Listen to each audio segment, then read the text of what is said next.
Bem, o assunto da nossa próxima conferência é um defensor para o nosso tempo. Temos aqui uma ilustração provocante que faz pensar. As tábuas da pedra e o dedo de Deus em segundo plano. E Êxodo capítulo 31, versículo 18 diz: E deu a Moisés, quando acabou de falar com ele no monte de Sinai, as duas tábuas do testemunho, tábuas de pedra escritas pelo dedo de Deus. Então Deus escreveu em pedra os 10 mandamentos, e os escreveu com o seu próprio dedo. Êxodo 32, versículo 16 diz: E aquelas tábuas eram obra de Deus, também as escrituras eram escrituras de Deus, colocadas por ele sobre as tábuas. De fato, há na Bíblia apenas algumas vezes em que Deus escreve. E nessas ocasiões, ele o faz com o próprio dedo. Desta vez, em Êxodo 32, versículo 16, Deus escreveu os 10 mandamentos em pedra com o seu próprio dedo. Jesus também escreveu na areia com o seu dedo. E quando Babilônia estava prestes a cair, Amão escreveu com o dedo na parede. Portanto, é fascinante. O próprio Deus escreveu com o seu próprio dedo. E quando Moisés quebrou essas tábuas, porque o povo de Deus havia apostatado, enquanto ele estava no monte, Deuteronômio 10, versículo 2 diz: E naquelas tábuas escreverei as palavras que estavam nas primeiras tábuas. Deus disse que escreverá nas novas tábuas para que pudesse colocá-las na arca. Portanto, as tábuas do testemunho que contêm os 10 mandamentos escritos com o dedo de Deus foram colocadas dentro da arca. Bem, agora vamos primeiramente definir o assunto do pecado. É muito importante que tenhamos uma ideia clara sobre essa questão, porque há muitos ensinamentos no mundo e queremos ficar com uma base bíblica. 1 João 3, versículo 4. Qualquer um que comete pecado também transgrediu a lei, porque o pecado é a transgressão da lei. Será que está claro? Portanto, se você transgride a lei de Deus, então você está cometendo pecado. Então, se eu roubasse, estaria transgredindo a lei de Deus? Sim. Se faço qualquer coisa contrária à lei de Deus, segundo a definição do Novo Testamento, então estou pecando. É isso que o Novo Testamento diz. As pessoas gostam de dizer, mas a lei era para o Antigo Testamento. Agora, a definição que acabamos de ler está no Novo Testamento sobre o pecado. Então, se olharmos no dicionário o que significa transgressão, transgressão é o efeito de agir para transgredir, quebra ou a violação de qualquer lei. Portanto, se você vai transgredir, é porque há uma lei. Romanos capítulo 4, versículo 15 diz: Onde não há lei, também não há transgressão. Fascinante. Portanto, Adão e Eva tiveram uma lei, eles devem ter tido uma lei, senão como seria possível que eles transgredissem? A lei de Deus pode ser mudada? Ela está escrita em pedra. E se duvidar de alguma coisa, está escrito em pedra.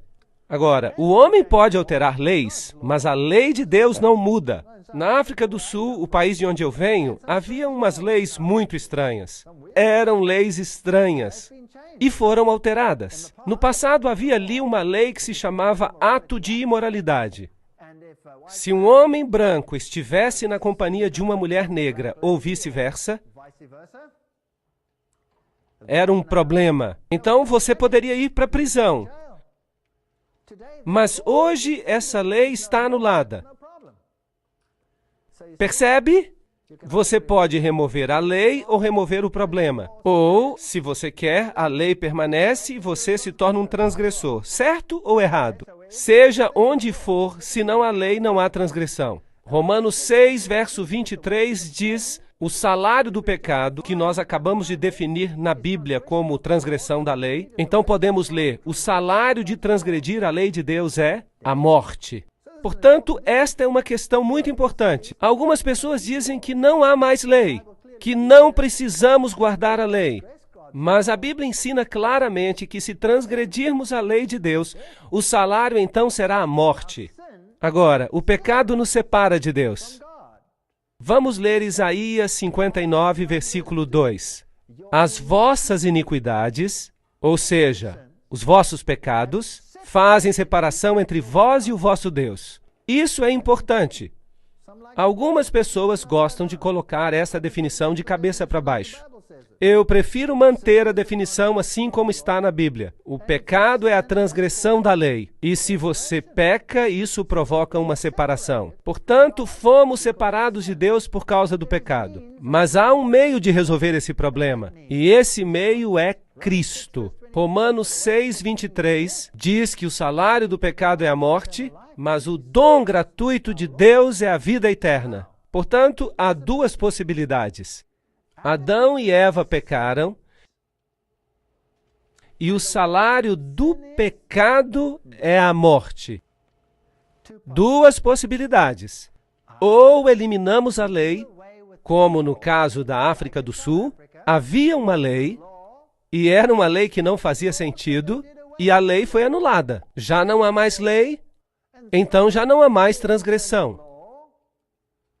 porque não há mais lei. Faz sentido? Portanto, se eliminamos a lei, isso resolve o problema. Então você está livre. E todos os que estavam na prisão por causa do ato de imoralidade, segundo essa lei, foram libertos. Cristo fez isso? Será que ele anulou a lei? Sim ou não? Não. E o que diz a lei? Morrerá. Mas Cristo poderia ter dito: eu fiz uma lei, mas essa lei era muito dura para vocês. Por isso, vamos anular essa lei. Mas Deus não muda. Portanto, agora estamos num beco sem saída. A lei diz: você certamente morrerá. Mas Cristo não tratou deste problema de forma leve. Se tivesse sido possível para ele retirar a lei, então não seria necessário para ele pagar a pena da lei. Sim ou não? Não. Assim que Cristo veio para morrer, e isso significa que ele pagou a pena, certo? Então, será que a lei ainda é vigente? Sim ou não? Absolutamente.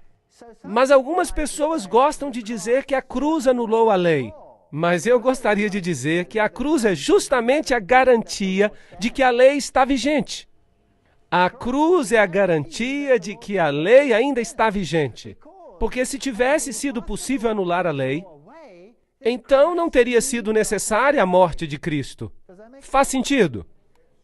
Ok.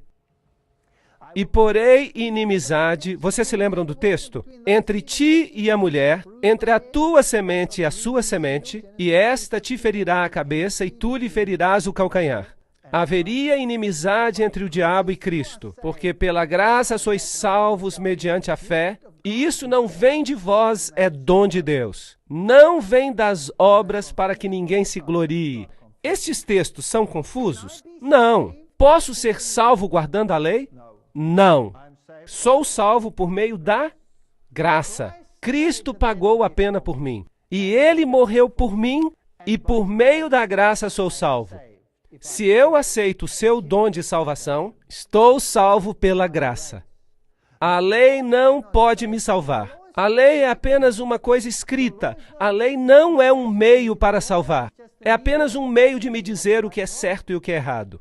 Faz sentido? Bem.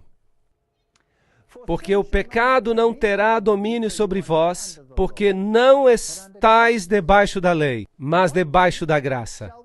Pois que pecaremos porque estamos debaixo da lei e não debaixo da graça? O que Paulo diz aqui? De modo nenhum. Em outras palavras, o que ele está dizendo aqui é que a graça me salva. E as obras não podem me salvar. Mas o pecado não tem domínio sobre mim. A transgressão da lei não deve fazer parte da minha vida. Então, agora, por acaso posso pecar? Sim ou não? De modo nenhum. De modo nenhum. A graça estabelece a lei. Eu olho para a cruz e digo: uau, Senhor, por que tiveste que sofrer e morrer por mim? E o Senhor me responde: porque tu és um transgressor, e a lei exige que morras. Por isso eu paguei o preço por ti, e fiz justiça. A justiça foi feita. Eu vou dar um exemplo para vocês. Se você tem uma filha pequena, e você tem uma filhinha e vêm os rapazes e a estupram, a violam, a espancam, a mutilam, a estrangulam e a deixam morta. Horroroso. E você está destruído, absolutamente devastado. E você chega ao tribunal e o juiz diz: o que vocês fizeram foi errado, por isso, não façam isso de novo. Agora podem ir. Como é que você se sentiria? Você ficaria irritado, não é? Porque não houve o quê? Justiça. Não se fez justiça. Mas Deus é 100% justo. Deus é também 100% misericordioso. É difícil ser ambos. Por isso, Deus tomou sobre si a pena e pagou o preço. E morreu. Será que ele exige a sua morte também? Agora, esta é uma pergunta difícil. Ele exige que você morra. E que tipo de morte ele exige? Ele exige a morte do velho homem do pecado. Em outras palavras, o velho eu tem que morrer. E o novo eu deve renascer da morte em Cristo, por meio do seu poder e da sua ressurreição. E o novo homem será transformado, e o novo homem transformado em Cristo, vamos então caminhar em Cristo por esta estrada, o caminho da nova estrada nesta vida, e Cristo nos dará a força para fazer o que é certo. Temos uma segunda oportunidade. Temos uma segunda oportunidade, mas, voltando ao exemplo do assassino, que é condenado à morte, então ele se arrepende completamente. E ali está ele. E alguém está disposto a trocar de lugar com ele. E ele tem uma segunda oportunidade. O que fariam estes homens? Será que eles sairiam para matar outra vez? Ou será que considerariam que têm uma nova oportunidade? E diriam: é melhor caminhar por um caminho melhor. Por isso, Deus proíbe que a graça anule a lei. Por isso, nenhuma carne será justificada diante dele pelas obras da lei. Não somos salvos pelo que fazemos ou porque fazemos coisas boas. Por meio da lei vem o quê? O conhecimento do pecado. Romanos 3, 19 e 20. Portanto, a lei não pode me salvar. Só Jesus pode me salvar. Mas a lei pode me dizer o que é certo e o que é errado. Por isso, se eu sei o que é certo e não o faço, então para mim será o quê? Pecado. Ok. Então a lei me diz o que é pecado. Romanos 3, verso 31 diz: anulamos, pois, a lei pela fé? O que diz o texto? De maneira nenhuma. Antes, estabeleceremos a lei. É incrível como o pensamento de Paulo é distorcido sobre este ponto específico. Porque as pessoas acreditam que estão sob a graça e dizem que a obediência à lei é uma coisa judaica. Não, não, não, não. A Bíblia ensina que estamos sob a graça e que as obras não podem nos salvar. Podemos fazer tudo o que é bom, se não aceitarmos a Cristo, não seremos salvos. Porque só nele há salvação. Mas a lei me ensina o que é certo e o que é errado. Quando eu estou em harmonia com Cristo, eu vou guardar os seus mandamentos. Jesus diz: se me amais, guardareis os meus mandamentos. Romanos 3, versículo 31. E assim a lei é santa e o mandamento santo, justo e bom. Romanos 7, versículo 12. Portanto, a Bíblia me ensina claramente que a cruz não substitui a lei. Em vez disso, ela a estabelece. Estabelece a autoridade da lei. Porque se tivesse sido possível tirar a lei, então Cristo não precisaria ter vindo para morrer. Portanto, agora nenhuma condenação há para os que estão em Cristo Jesus, que não andam segundo a carne, mas segundo o Espírito. O Espírito gosta do pecado? Não. O Espírito não gosta do pecado. Assim que, se você está em Cristo, dizendo ao Senhor, quero fazer a tua vontade, mostra-me o que é certo e o que é errado, e a fazer o que é certo. O pecado quebrou essa relação e Deus fez para Adão e para sua mulher túnicas de pele para vesti-los. Gênesis 3, versículo 21. É que eles tinham perdido as suas vestes de justiça. E Deus, na sua misericórdia, disse, vou cobri-los outra vez.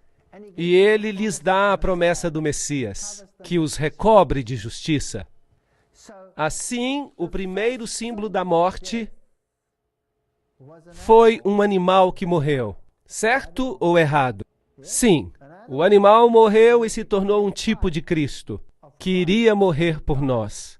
Agora vamos dar uma olhada em outra lei, que é a lei cerimonial e dizia respeito a todas as festas, regras e regulamentos que Israel tinha que cumprir. Agora, lembre-se, os 10 mandamentos foram escritos como? Lemos que pelo dedo de Deus. Foram escritos em pedra. E onde é que tinham que ser postos? Na arca. O cerimonial da lei foi escrito por Moisés e colocado ao lado da arca. Vamos ler cuidadosamente. E aconteceu que Moisés, tendo acabado de escrever num livro todas as palavras desta lei, quem escreveu? Moisés. Foi num livro. Num livro, não foi em tábuas de pedra. E quando foram acabadas, deu ordens aos levitas que levassem a arca para o Senhor, dizendo, tomai este livro da lei. Que livro? O livro da lei. E ponde ao lado da arca da aliança do Senhor vosso Deus, para que ele esteja por testemunha contra ti. Agora lembre-se, grave isto na memória. É bom memorizar a palavra de Deus. Uma tem que estar ali e é o livro da lei, está fora e serve como testemunho contra nós. A lei cerimonial é um testemunho contra nós. Assim que esta lei nos diz algo acerca de nós mesmos. Certo ou errado? Ela nos diz que somos pecadores. A lei dos 10 mandamentos nos diz o que é pecado. Mas esta lei nos diz qual é a nossa parte neste processo. Ela nos indica a solução. Ela nos aponta para a solução. Existem 2 leis diferentes. Portanto, uma estava nas tábuas de pedra, escritas pelo dedo de Deus e colocadas na arca. A outra foi escrita em pergaminho, como um livro da lei, e colocado ao lado da arca. Agora, a lei moral está na Bíblia. São os 10 mandamentos, que em Tiago são chamados de lei real. São chamados de lei da liberdade, não a lei da escravidão.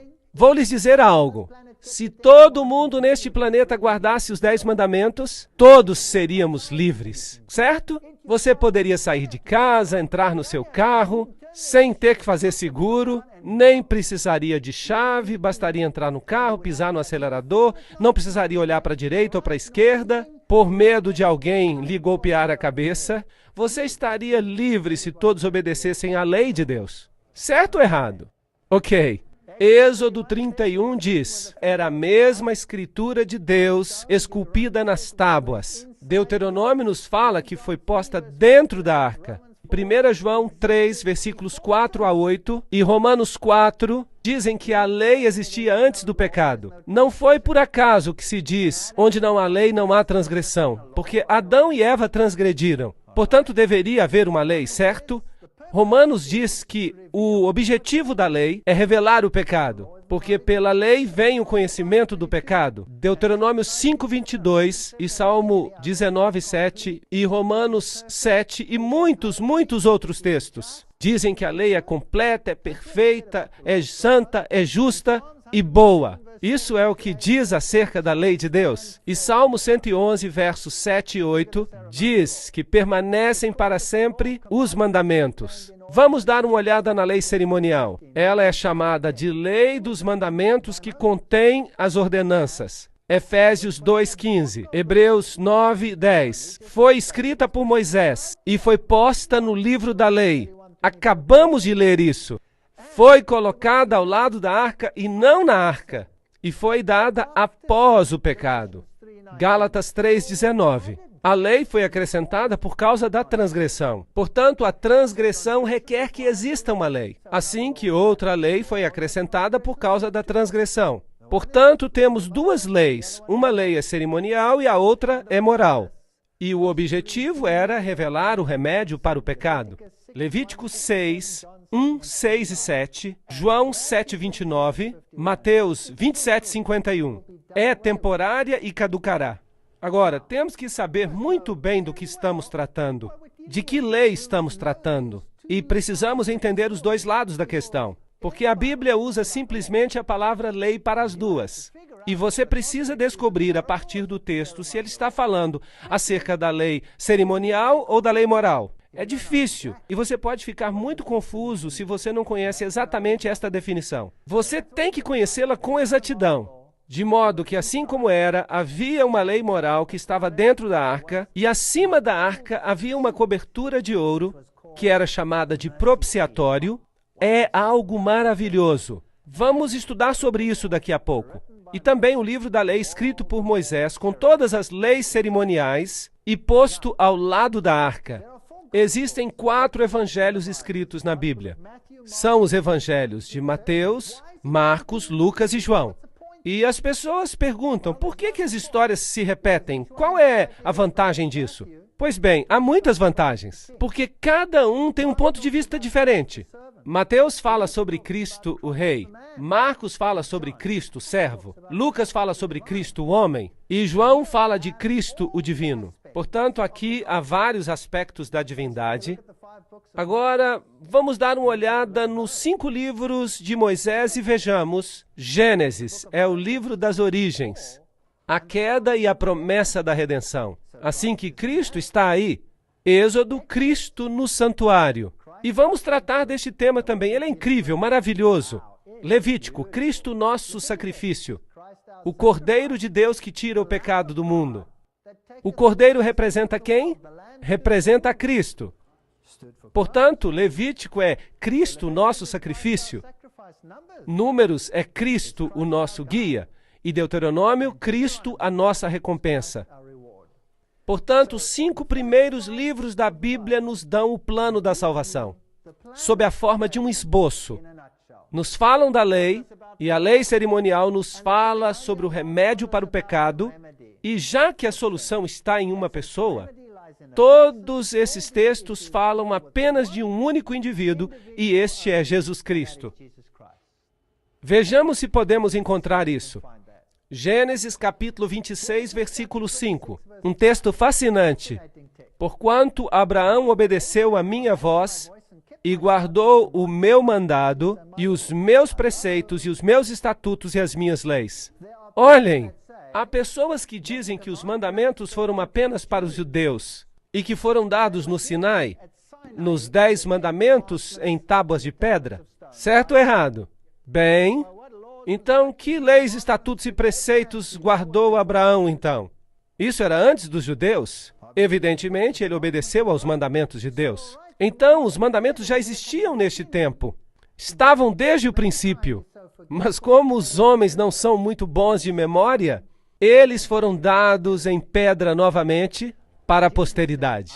E Jesus disse, eu tenho guardado os mandamentos do meu Pai e permaneço no seu amor. Jesus deixou um exemplo.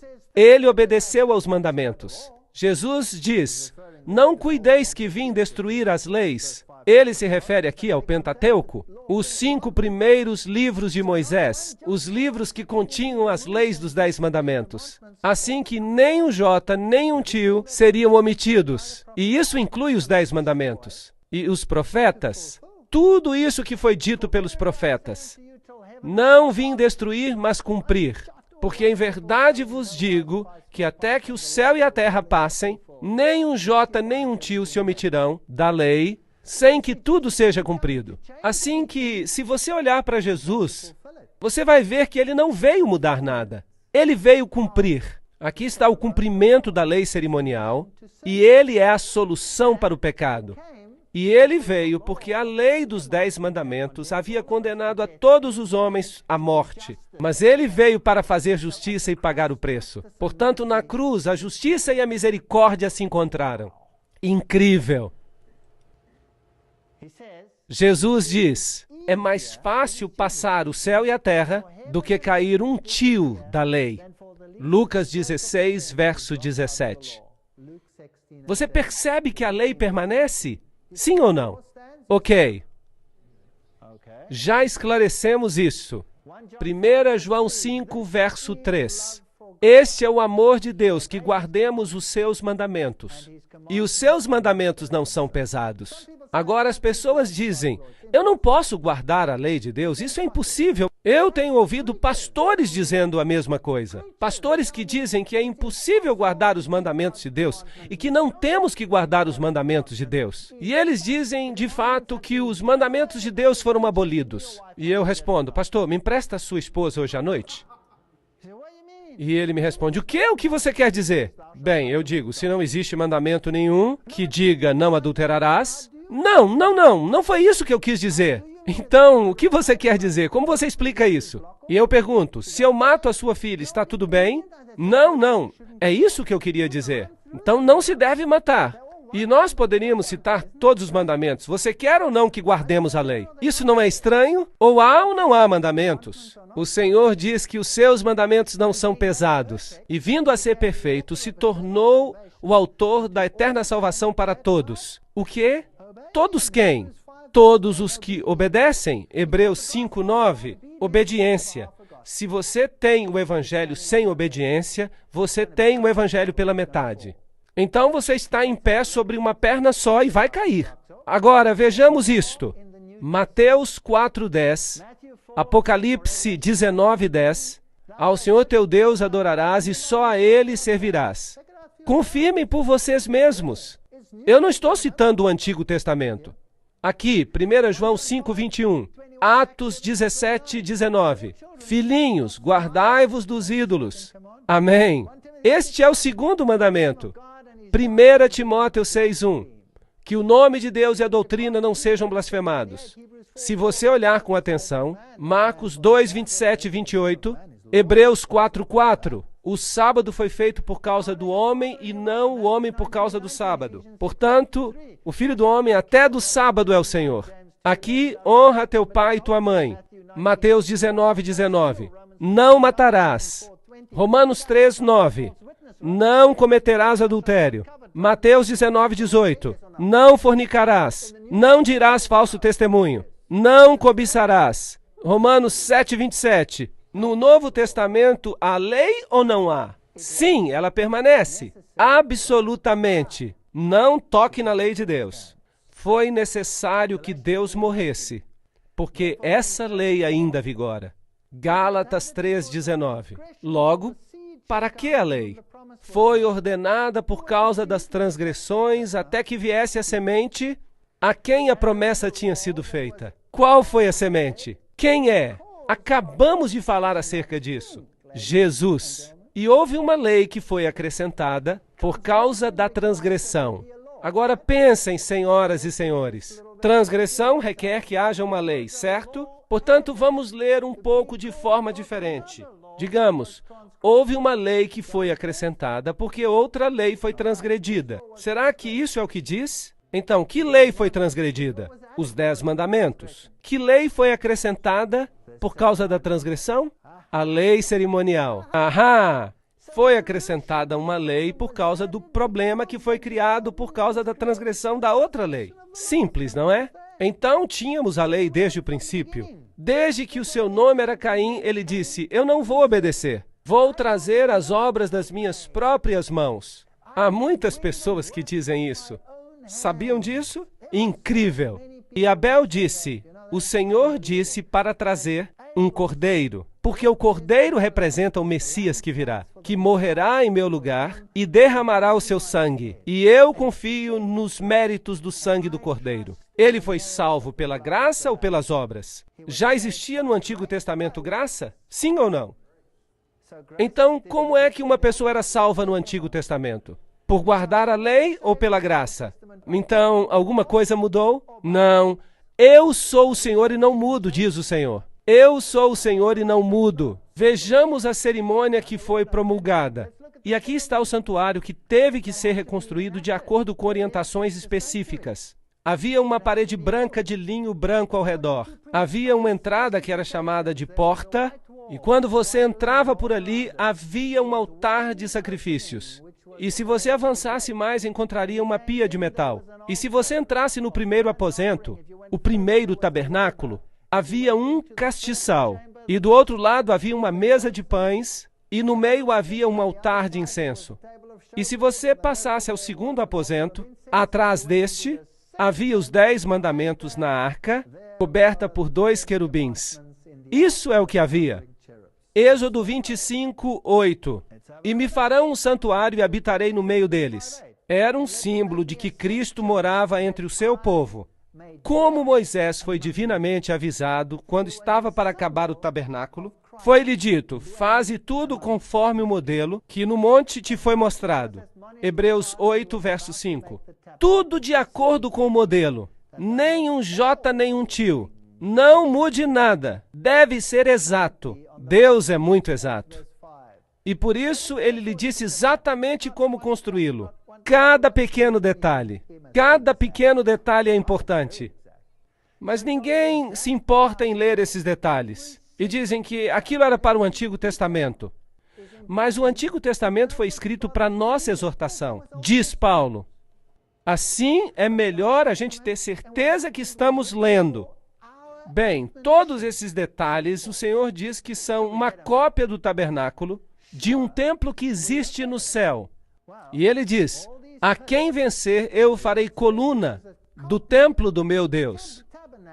Portanto, as pilastras simbolizam os remidos. Interessante.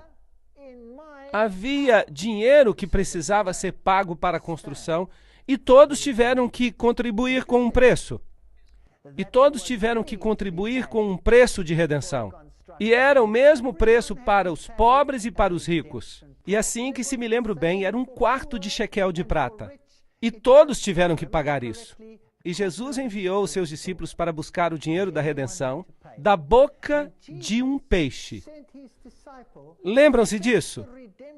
E havia o suficiente para pagar por 2 deles. Sim, Jesus está mesmo disposto a pagar o preço da redenção por você. Agora, isto era um símbolo, as bases do santuário, e todos têm que participar, têm que pagar, têm que renunciar a alguma coisa. E aqui havia uma porta exterior, uma porta. E essa porta tinha uma cobertura com 4 cores. Tinha púrpura, tinha vermelho, tinha azul e tinha branco. E havia um fio de ouro fino. Púrpura é a cor da realeza. Vermelho é a cor do sacrifício. Azul é a cor da obediência. E branco é a cor da justiça. Estas são as características de Cristo. E a propósito, se você quiser ter púrpura, tem que misturar o vermelho com o azul. Portanto, sacrifício e obediência são as coisas que produzem realeza. Uau! Isto é lindo! Jesus diz: eu sou a porta, e ninguém vem ao Pai senão por mim. E se você não entra por essa porta, ele diz, não tem parte comigo. Então, Jesus é a porta. Havia apenas uma dessas portas, mas depois havia uma outra por aqui. Esta era chamada de porta, e era do mesmo material. E depois havia outra no interior que tinha o mesmo material, as mesmas cores. Portanto, Cristo é identificado como a porta, e com as cores, e com o véu entre o primeiro e o segundo aposento. E se você vem por aqui, a primeira coisa que você vai encontrar é o altar do sacrifício. E o que acontecia ali? Um sacrifício. E a quem se representava nesse sacrifício? A Cristo.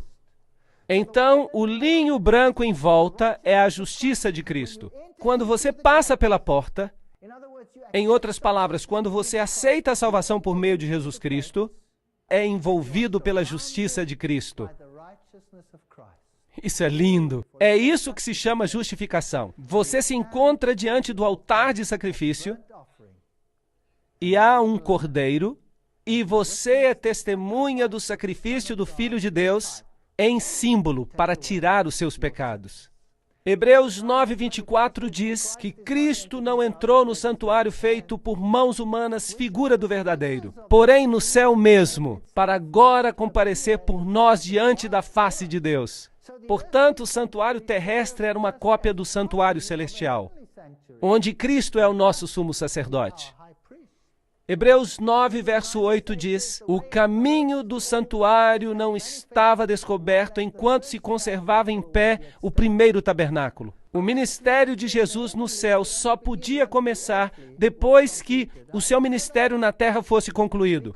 Como é que nós sabemos disso? Porque no santuário terrestre não era autorizado ao sacerdote que entrasse no primeiro aposento até que o sacrifício tivesse sido feito. Havia um cordeiro e havia um carneiro da consagração. O cordeiro representava Cristo no início do seu ministério e o carneiro representava Cristo no final do seu ministério. E se o carneiro da consagração era sacrificado, aí o sacerdote era autorizado a entrar no lugar santo.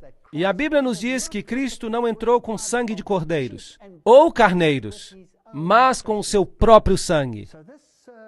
Portanto, este serviço era interpretado como uma garantia da vinda do Messias.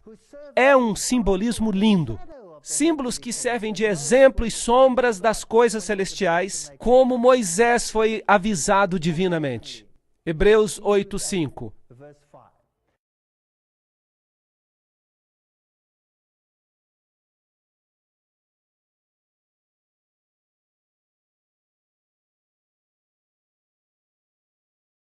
Assim, o tabernáculo colocado no meio do povo representava o ministério de Jesus Cristo. Agora, você acha que é importante que nós compreendamos o ministério de Cristo? Sim ou não? Eu creio que sim. Jesus habitou entre nós, João 1, verso 14. Portanto, vamos estudar este ministério, porque se nós o estudarmos, nós então seremos capazes de discernir muitos dos enganos deste mundo. Muitas pessoas terminam o seu evangelho quando atravessam esta porta. E ali se encontram, já estão dentro, sua vida segue como estava antes, nada mudou. Não, não, não. Há mais no ministério. Você só viu o primeiro tabernáculo. Vejamos os móveis mais uma vez. Quando se entra, havia um altar de sacrifícios, depois uma pia de metal, e depois, ao entrar no primeiro aposento, temos de um lado o castiçal, também havia o altar de incenso, e então havia uma mesa com pão da proposição. E havia um castiçal com 7 lâmpadas. E no aposento interior estava a Arca da Aliança. Portanto, o pátio exterior representava a terra, e a porta e o véu representam as 3 dimensões do ministério de Cristo. 3 dimensões e não apenas uma. Havia 4 pilastras para o véu, 4 coberturas, 4 cores, 4 ingredientes no pão da proposição. 4 é o número da terra, da plenitude da terra. Norte, sul, leste e oeste. Toda a terra está coberta por esta redenção. 48 tábuas, 60 pilastras, múltiplos de 144.000. As bases foram feitas de prata, como está dito. Tudo feito a partir do dinheiro da redenção, porque ninguém pode colocar um outro fundamento ao que está posto, que é Jesus Cristo. Ele é o fundamento. 5 barras seguram a estrutura. 5 fatores mantêm a unidade do Espírito. Lembram-se? Há um só corpo, um só Espírito, um só Senhor, uma só fé e um só batismo. E um só Deus e Pai de todos. 5 fatores que garantem a unidade do santuário. Agora vamos ao sacrifício. Trazia-se o cordeiro e o pecador se apresentava diante do cordeiro. E o que é que ele tinha que fazer? Ele tinha que colocar a sua mão por cima do cordeiro e em seguida o cordeiro era morto e a gordura era removida e queimada. A gordura é um símbolo do pecado. E queimar a gordura era uma purificação do pecado. Portanto, a gordura que está nas partes interiores, envolvendo os órgãos internos, torna-se um símbolo do pecado, que é queimado em Cristo. Lindo simbolismo. O cordeiro era atado aos chifres do altar. Cristo é o cordeiro que é atado para o sacrifício. E ele se torna o seu sacrifício. Assim, o cordeiro era atado com uma corda e era preciso que se sacrificasse o cordeiro. Era necessário que a pessoa tomasse parte disso. Você causou a morte de Cristo, o Cordeiro.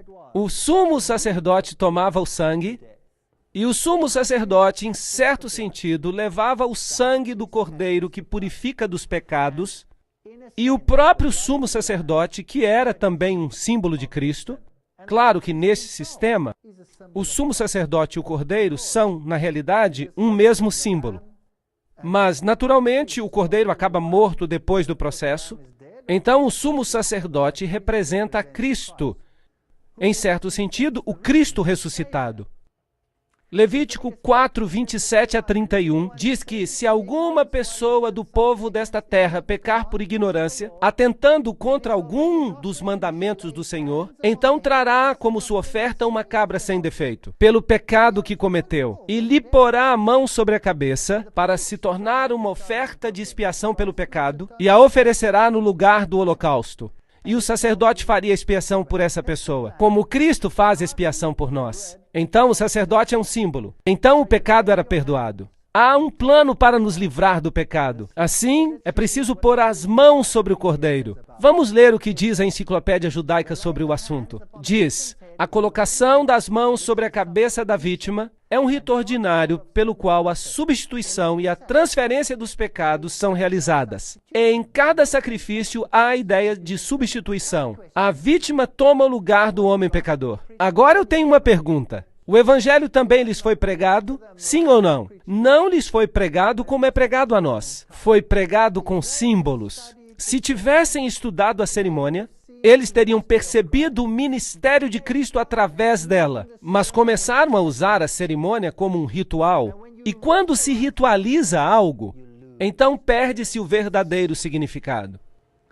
Então o sumo sacerdote, o cordeiro, o sangue, tudo aponta para Jesus Cristo, que é o Cordeiro de Deus que tira o pecado do mundo. João 1, verso 29.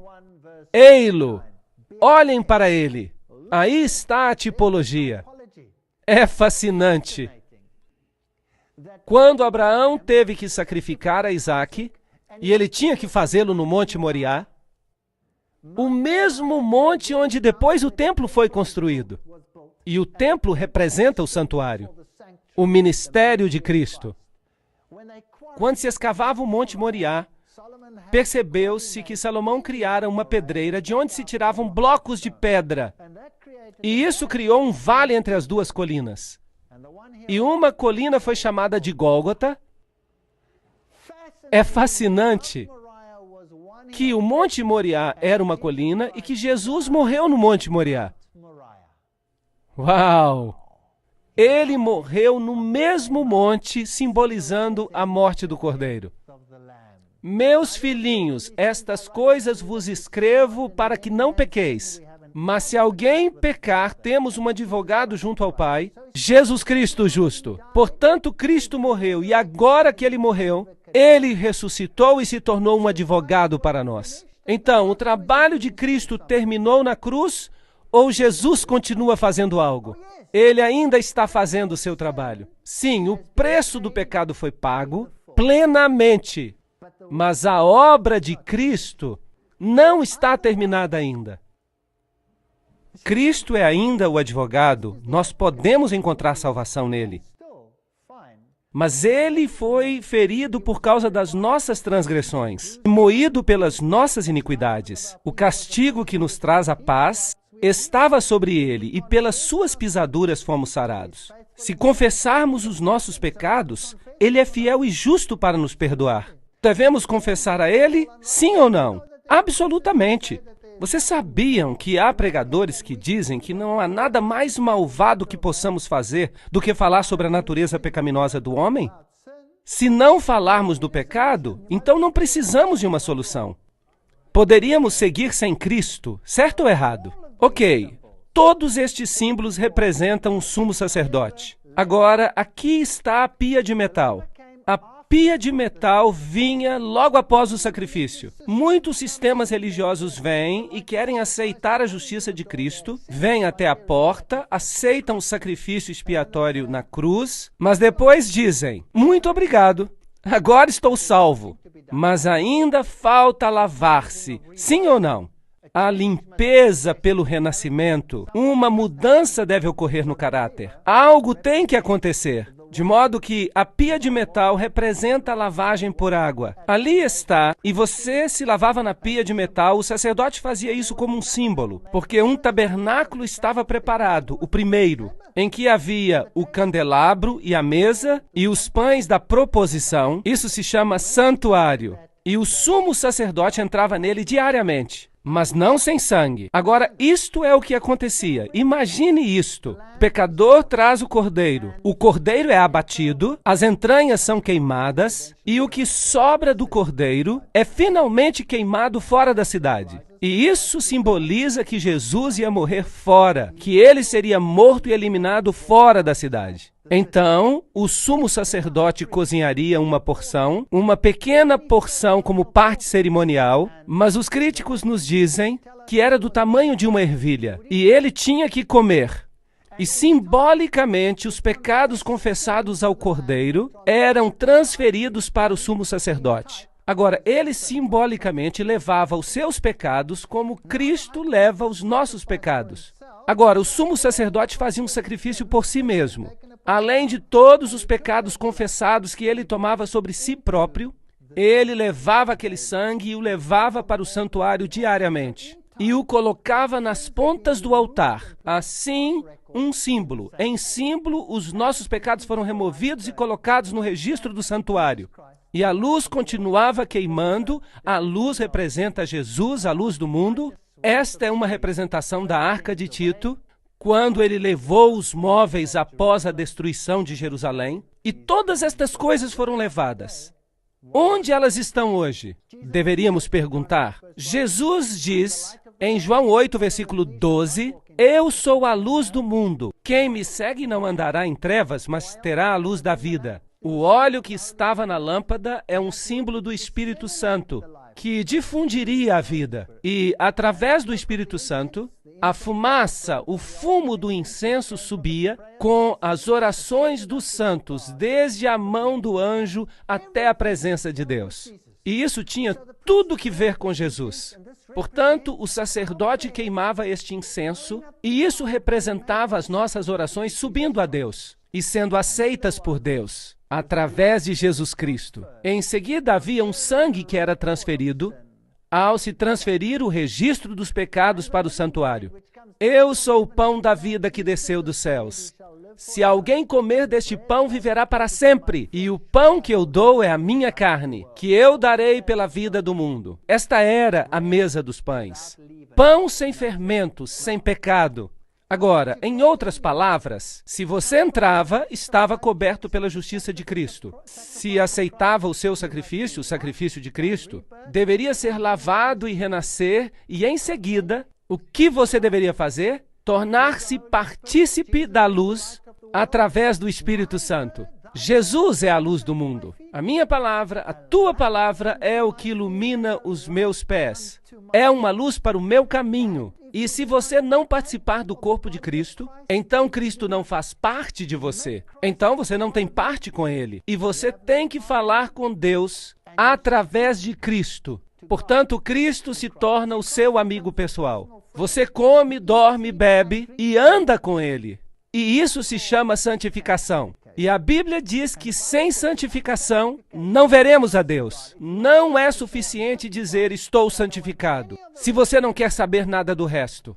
Você tem que aceitar todo o pacote ou nada. É isso do que se trata. Portanto, a mesa dos pães da proposição representa a Cristo para o seu povo. Existem 12 pães, 12 tribos de Israel, 12 apóstolos. Os números têm muito significado. Os ingredientes do incenso representavam toda a humanidade. Hebreus 9, verso 3. Mas depois do segundo véu, estava o tabernáculo que se chama o Santo dos Santos. Agora, ali vamos ao lugar santíssimo. Já falamos bastante, por isso vamos balançar a cabeça para acordar. Estamos despertos? Muito bem. Porque agora nós vamos fazer algo realmente emocionante. Vamos olhar o segundo compartimento do tabernáculo. Dizem que o meu cabelo está todo despenteado. O que importa? Bem, o primeiro compartimento representa o compromisso diário com Cristo.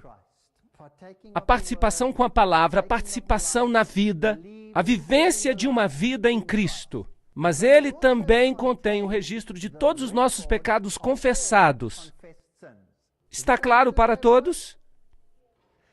Porque o sangue foi transferido para as pontas do altar, está certo?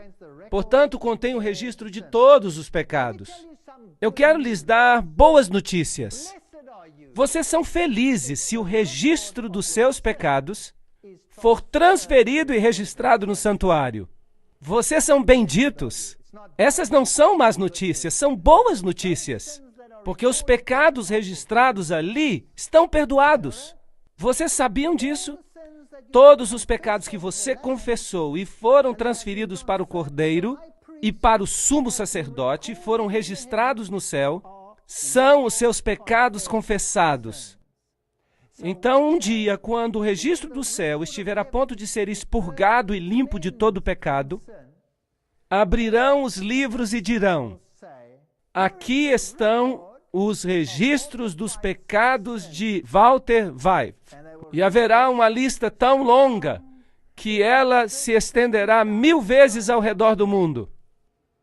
Eu espero. E o diabo dirá, porque ele é o acusador dos irmãos, certo ou errado? E o que ele vai dizer? Eu sei que este homem cometeu muitos pecados. Mas nós então olharemos para o registro e ali estará escrito: perdoados. Haverá algo mais? Não. Mas ele também fez isso. Sim, de fato, ele fez, está aqui. Mas está escrito perdoado. Agora, se ele puder mencionar algum pecado que não conste da lista, você está em apuros. Portanto, entregue a sua lista ao santuário, confesse e renuncie, e você estará seguro. O juízo é uma boa notícia. Se os seus pecados estão ali no santuário. Agora, no céu, um dia, eu tenho uma boa notícia para você. A redenção de Cristo é tão completa.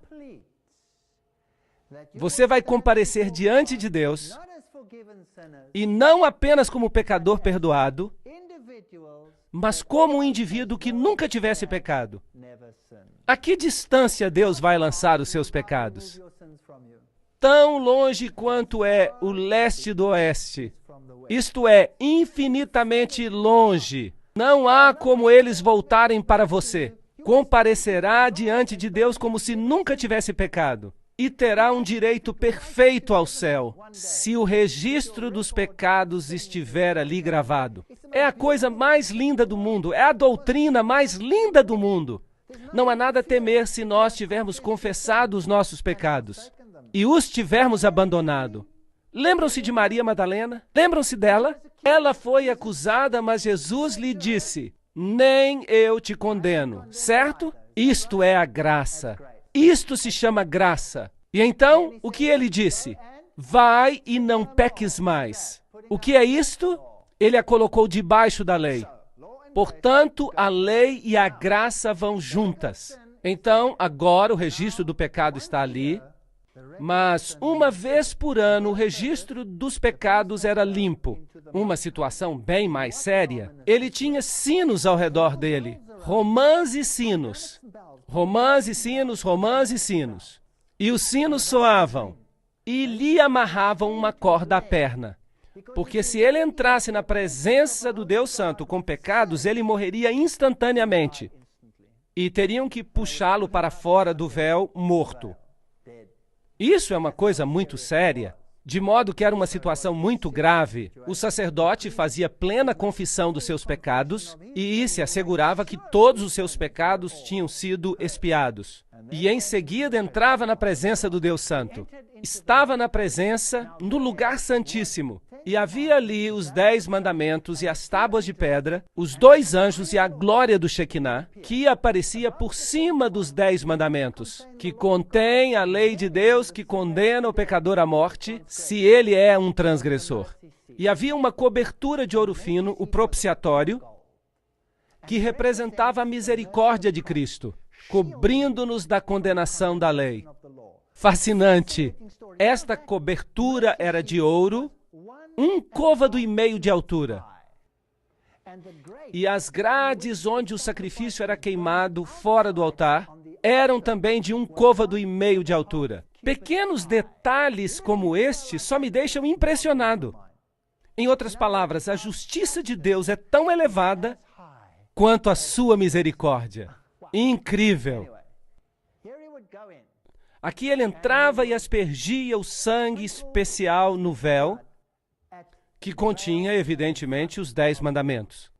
Muita paz têm os que amam a tua lei, e para eles não há tropeço. Salmo 119, 105. Olhem para os móveis. Havia o altar de sacrifícios, a pia de metal, em seguida, de um lado, a mesa dos pães da proposição, do outro lado, o castiçal, e então o altar do incenso, em seguida, a arca. Era em forma de cruz. Era em forma de cruz e a sua sombra. Lindo. Ora, quando estas coisas estavam preparadas assim, durante todo o tempo entravam os sacerdotes no primeiro tabernáculo cumprindo o serviço, representando a santificação na vida. Portanto, temos um grande sumo sacerdote, Jesus Cristo, Filho de Deus. Hebreus 4:14.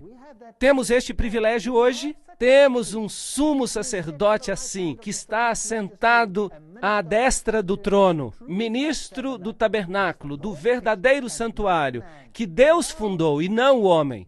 Existe um tabernáculo que Deus fez? Sim ou não? Ora, as Escrituras existem para nos admoestar e para nos dar a verdade.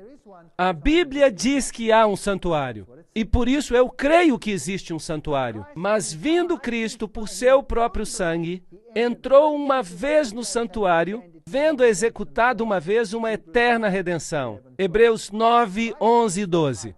Cristo é o sumo sacerdote. E o véu do templo se rasgou em 2, de alto a baixo. O sistema de sacrifício terrestre chegou ao fim. A lei cerimonial foi abolida. Por quê? Porque foi cumprida em Cristo. Se agora eu pegar um cordeiro e o sacrificar hoje pelos meus pecados, eu estou dizendo que o sacrifício de Jesus não foi suficientemente bom. Agora, os judeus querem reconstruir o templo, restabelecer o sistema de sacrifícios, não é verdade? Quero dizer que isso é uma blasfêmia. E jamais me lembrarei dos seus pecados e das suas iniquidades. Ora, onde há remissão destes, não há mais oferta pelo pecado. Tendo, pois, irmãos, ousadia, para entrar no lugar santíssimo pelo sangue de Jesus, pelo novo e vivo caminho, temos um novo pacto com Cristo, e é o mesmo que o antigo, mas este foi cumprido em Cristo, e agora eu olho para Jesus. Eu não tenho mais que olhar para os cordeiros e carneiros, tenho que olhar para Jesus. Portanto, o templo foi realmente eliminado, e deve continuar assim. Tempo para um novo templo é o que eles dizem, mas eu não penso assim. Porque Cristo não entrou num santuário feito por mãos, figura do verdadeiro, mas no próprio céu. Para que vamos construir um na terra se já há outro no céu? Para quê? Não faz sentido. Certo, então observemos este serviço. Cristo, oferecendo-se uma vez para retirar o pecado de muitos, aparecerá uma segunda vez sem pecado aos que o esperam para a salvação. Portanto, pode salvar perfeitamente aqueles que se aproximam dele e de Deus. Tudo que o sumo sacerdote usava, todas as suas roupas representavam a Cristo. A veste interior é branca como a justiça de Cristo. A exterior, o éfodo e todos estes símbolos. A porta, o portão, o véu, cada pedra, as 12 pedras, as 12 tribos, tudo remete ao tabernáculo. Mesmo o teto do tabernáculo. O revestimento exterior era de pele e representa a humanidade de Cristo. Em seguida, você tem as cores que estão associadas com as portas. Portanto, a pele de texugo simboliza a Cristo, que velou a sua divindade com a humanidade.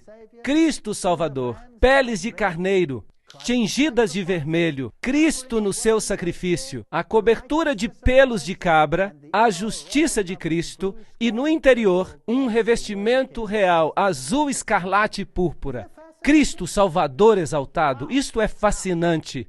Agora, as 7 festas judaicas anuais também estão associadas ao serviço do templo. Isto está tudo escrito na lei de Moisés. Havia o tipo e o antítipo. Havia a Páscoa judaica, que representava o sacrifício do cordeiro, representava a crucifixão. Notem que era no mês de Nissan, 14. Em seguida, havia a festa dos pães asmos, no dia seguinte. Este é Cristo, corpo de Cristo. Cristo na tumba, Nissan 15. E então tinha uma festa das primícias em Nissan 16. Assim temos 14, 15 e 16, os 3 dias da crucifixão, sexta, sábado e domingo da ressurreição. Assim que até nas suas festas anuais estavam celebrando a obra de Cristo. Isto é surpreendente, é incrível. E em seguida havia a festa das semanas, que era em Sivan 6. 50 dias depois, era o Pentecostes.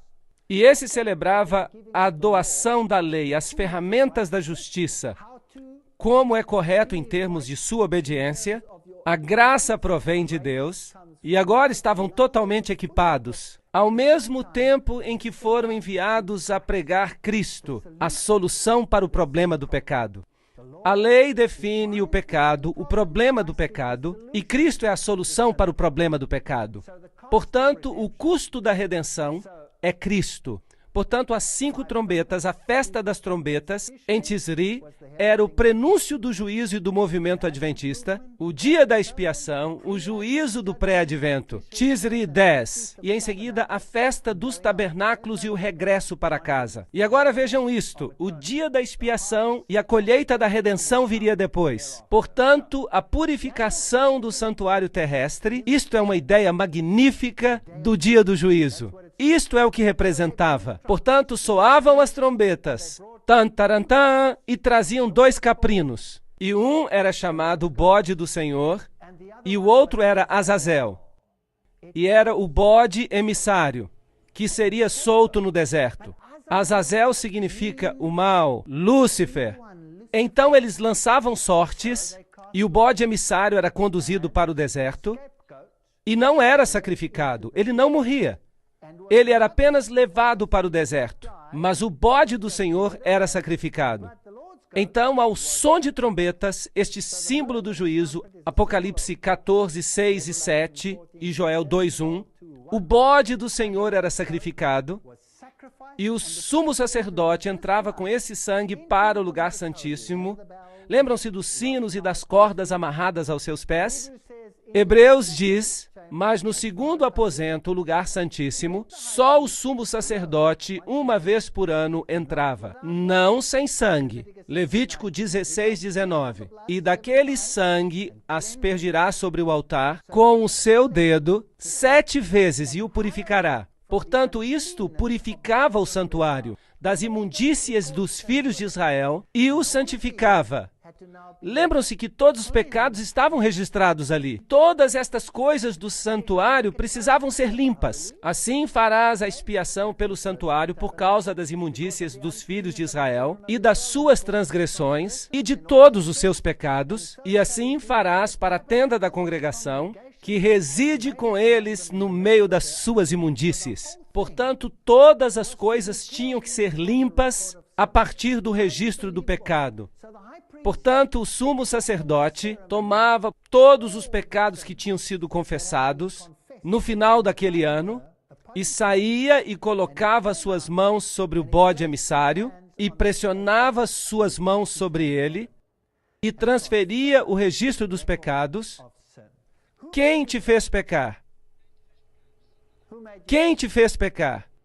Satanás te fez pecar. Portanto, se Satanás te fez pecar, esse registro é transferido para o bode emissário, Azazel, que significa Lúcifer. E ele um dia pagará o preço pelos pecados perdoados. Se você não confessou os seus pecados, quem pagará por eles? Você pagará. Agora, ele não se torna o portador do pecado porque a Bíblia diz, sem o derramamento de sangue não há o perdão dos pecados. Então ele é enviado ao deserto. Porque naquele dia se fará expiação por vós para vos purificar, e sereis purificados de todos os pecados, os vossos pecados diante do Senhor. Levíticos 16:30. Então, no dia do juízo, você estará diante de Deus com quantos pecados sobre si? Nenhum. Não é espantoso? Isto é fenomenal. A purificação por Jesus é total, de pé, diante de Deus, como se nunca tivesse pecado. A sua redenção é completa. Vinde então e arguí-me, diz o Senhor, ainda que os vossos pecados sejam como a escarlate, eles ficarão brancos como a neve. Ainda que sejam vermelhos como o carmesim, se tornarão brancos como a branca lã. Se confessarmos os nossos pecados, isso é muito importante, Ele é fiel e justo para nos perdoar os pecados e nos purificar de quanta injustiça? De toda a injustiça. Há pregadores que falam o oposto disso. Dizem que não há maior dano que possa ser feito do que pregar acerca da condição pecadora do homem. Mas temos que reconhecer e confessar os nossos pecados se desejamos ser participantes da salvação. Portanto, esse era um período de confissão final, de purificação, um tempo de juízo. E aqueles que não participavam eram cortados do povo. Esta é a mensagem do santuário, a purificação do santuário. E ele me disse, até 2.300 tardes e manhãs e o santuário será purificado. Daniel 8:14. Chegará um tempo em que Cristo entrará no seu segundo aposento e começará a purificação do santuário. E nós trataremos desta profecia dos 2.300 anos em uma outra conferência. Em 2.300 dias o santuário será purificado. Segundo a Bíblia, este julgamento tomará lugar. E eu continuei olhando e foram postos uns tronos até que o ancião de dias se assentou e se assentou o juízo e se abriram os livros. E eis que veio um como filho do homem e se dirigiu ao ancião de dias. E o fizeram chegar até ele, porque há determinado um dia em que há de julgar o mundo. Atos 17:31. É melhor que tomem nota do juízo. Está vindo. Segundo aos Coríntios 5:10.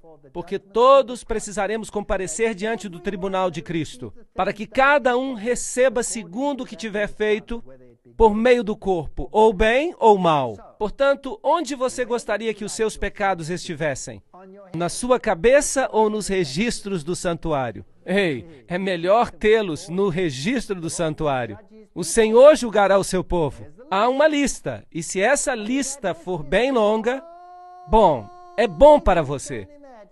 Mas se essa lista for curta demais, você pode estar em apuros. Portanto, examine-se a si mesmo se você está no Senhor. Eis que cedo venho e o meu galardão está comigo para dar a cada um segundo a sua obra. Apocalipse 22:12. A vinda do Senhor irá revelar estas coisas. Penso que não temos nada a temer. Os 2.300 dias têm um tempo específico. Começa em 457 a.C.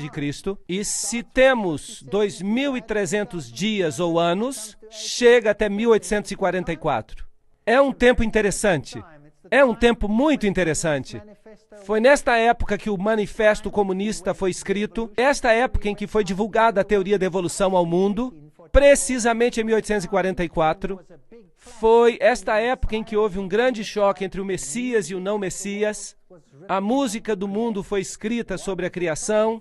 Temei a Deus e dai-lhe glória, porque é vinda a hora do seu juízo. Qual será a norma de julgamento? Vamos perguntar à Bíblia. Assim falai e assim procedei. Como devemos ser julgados pela lei da liberdade? A lei vai ser o padrão de julgamento. Tiago 2, verso 2. Vamos ouvir a conclusão de toda a questão. Eclesiastes 12, 13 e 14. Temei a Deus e guardai os seus mandamentos, porque isto é o dever de todo homem. Porque Deus há de trazer a juízo toda obra, e até tudo que está encoberto, quer que seja bom, quer que seja mal. Será que ouvimos muito falar sobre isso no mundo hoje? Não, não, não. Se me amais, diz Jesus, guardareis os meus mandamentos.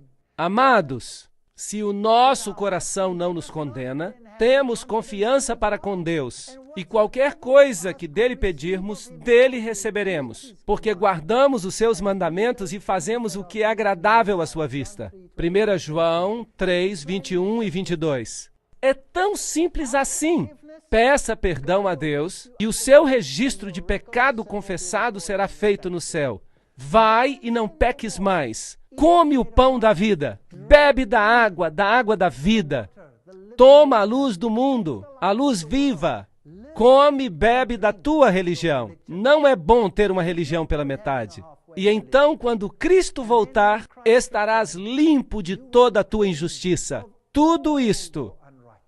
Nenhum deles estará sobre a tua cabeça, nenhuma mancha. A justiça de Cristo te cobrirá novamente. Se confessarmos os nossos pecados, Ele é fiel e justo para nos perdoar os pecados e nos purificar de toda injustiça. 1 João 1, verso 9. Arrependei-vos, pois, e convertei-vos para que sejam apagados os vossos pecados. Este é um evangelho que não escutamos hoje em dia. Mas esta é a verdade, senhoras e senhores. Esta é a verdade. Crê no Senhor Jesus e será salvo. Mas acreditar é fé, e a fé sem fazer algo, sem obras, é inútil.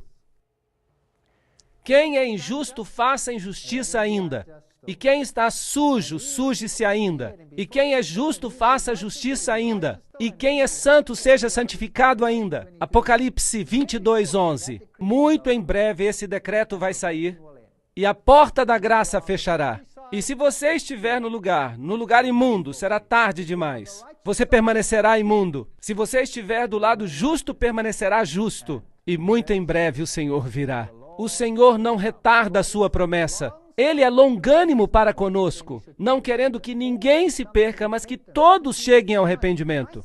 Às vezes eu me pergunto, quando eu vejo o mundo desta forma, Senhor, por que tu não vieste ainda? Há gente que diz que Deus vai ter que pedir desculpas a Sodoma e Gomorra se não voltar logo, porque as coisas estão tão más. Mas eu sei que o caráter de Deus é muito paciente. Aqui está a paciência dos santos. Aqui estão os que guardam os mandamentos de Deus e a fé de Jesus. Jesus virá em breve. Em breve virá sobre as nuvens. E esta é a minha oração. Que cada um de nós tenha um entendimento correto do que significa servi-lo. O serviço não significa simplesmente cantar aleluias. Significa aceitá-lo como Salvador pessoal. Meu Salvador pessoal e meu Rei. E um rei é alguém a quem tem que se obedecer. Não porque ele queira mandar em mim, não. Jesus, o Senhor, demonstrou que veio para lavar os pés, não é verdade? Ele não veio para dominar sobre nós, mas nos pede obediência porque isto é bom para nós, é o certo para nós. E ele diz, escreverei as minhas leis sobre os seus corações. Este vai ser o nosso novo pacto. E quando a lei estiver no nosso coração, vamos fazer o que é correto. Eu lhes asseguro que as suas relações vão melhorar. O amor uns pelos outros vai melhorar se voltarem para a obediência, regressando a um relacionamento de obediência a Deus. E não precisamos temer nada quanto ao juízo se tivermos confessado os nossos pecados. Nada. E quanto mais longa for a lista de pecados confessados no céu, melhor. Porque isso significa que todos estão lá e podemos renunciar e esquecê-los. Esta é a minha oração para vocês. Na palestra que se segue, vamos ver o outro lado da moeda, porque até agora eu tenho me esforçado para mostrar para vocês os critérios que a Bíblia apresenta quanto à salvação e um relacionamento com Cristo, e o que os dois implicam. Amanhã veremos as contrafações. Vamos identificar o anticristo pelo nome. E eu sei que alguns poderão ficar chocados ou ofendidos, mas se ficarem zangados, fiquem zangados comigo, mas não com a palavra de Deus. Podem até jogar tomates em mim, mas continuem vindo, continuem assistindo, alimentando-se da palavra. Vamos ver que é possível analisar tudo isso juntos. Muito obrigado.